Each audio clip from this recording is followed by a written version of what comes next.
Hello everyone, I am Ashita Anand.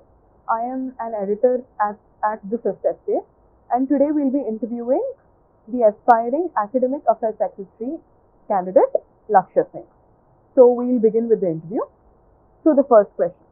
Given the December floods we had in Chennai during the placement, a lot of students were in very stressful situations regarding this uncertainty. What were the immediate actions taken by the team, and what would you have done differently as an academic affairs secretary in this scenario? Yeah.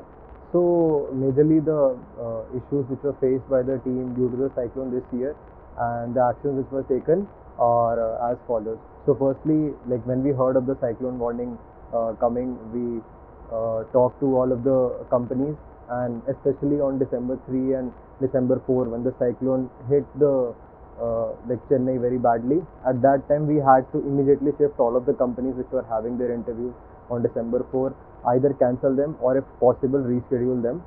Other than that, any other like as an academic affairs secretary, I like there is an utmost need to have a backup plan for any such urgencies. There needs to be proper communication with the companies and the students as well, because we will get a cyclone warning prior to prior to a couple of days before the placement. So keeping in constant touch with the companies and students can make them, both of them, feel safer and also like make the process a bit smoother for us. We'll move on to the second question. In spite of numerous new initiatives and extensive campaigning efforts, the GST previously chose not to support you.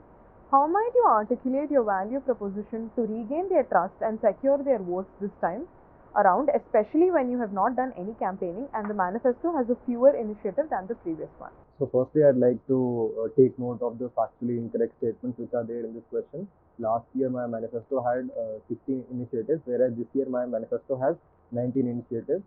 Now, coming to the second point regarding campaigning. So, I'll tell you, I have engaged in extensive form of online campaigning. I have done due diligence in creating all of the official WhatsApp groups, sending out mails, and I'm also planning to go to campaigning into Mandakini and Kaveri in the upcoming days. Now, coming to the first question, which was like, how will the GSB trust me? So the point is that like when I as a student lost the elections last year, I was feeling very dejected. But at that point of time, I realized that why did I actually enter the election fair and stood for the election? That is why I decided to like work under the under whom like who was my opponent last year and worked under him as an IEEE core, changed everyone's minds, and again I decided to contest for the upcoming academic affairs secretary elections, and that I feel is sufficient enough to show the willing and determination which I have for the academic thing. Our next question. In your manifesto point regarding the transparent placement test, it was mentioned that you were in charge of doing so this year. What was done in this regard during your current tenure, and what are your plans as an AAS to address the mass cheating that occurs every year? So, as you correctly said, I was in charge of managing the test for placements this year, and I'll talk about briefly about what all we had done to hold the test in a transparent manner, or try to hold them in a transparent manner. So, firstly, we had done an early selection of the volunteers. We had selected around 100 volunteers who helped us in carrying out all of the tests in the offline mode. Their job was to make sure that attendance is taken properly, and the next thing was to catch any cases of malpractice and cheating. But the major fallacies with these were, firstly, the attendance system on the portal. We were not able to do it this year due to some technical issues, which I'll be doing it this year so that attendance is visible on the portal to everyone. Other than that, I'm also planning for attendance a biometric tracking system in which students, as soon as they enter the room, they face scan and they register their attendance for the test.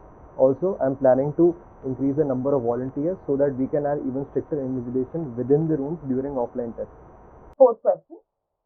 Given that programming club conducts sessions and question banks for SPE and quant roles, CS Club does the same for consult, and the semester load is usually high with labs in the second year for core preparation. What new plan do you have to help with students with this preparation calendar? Yeah, so I guess the point of me having this manifesto point is partially answered in the question itself. So currently what we are having is our discrete packets of information within the institute. So as you said, a programming club does has question banks for SBN Con and Case Club does for consulting.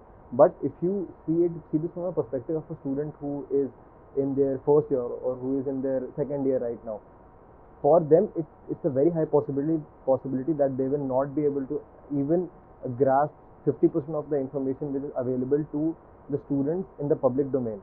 So that is why I'm having this point.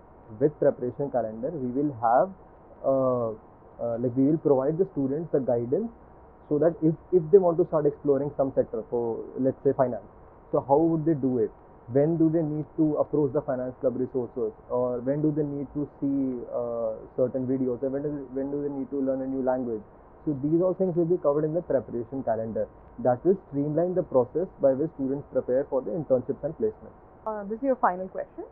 Regarding the unconventional lecture series, almost all clubs in INSTI, ECEL, Spotlight, Shastra Industry Insights, EML, Department Research Club, T5E, etc., conduct multiple lectures for career development throughout the year.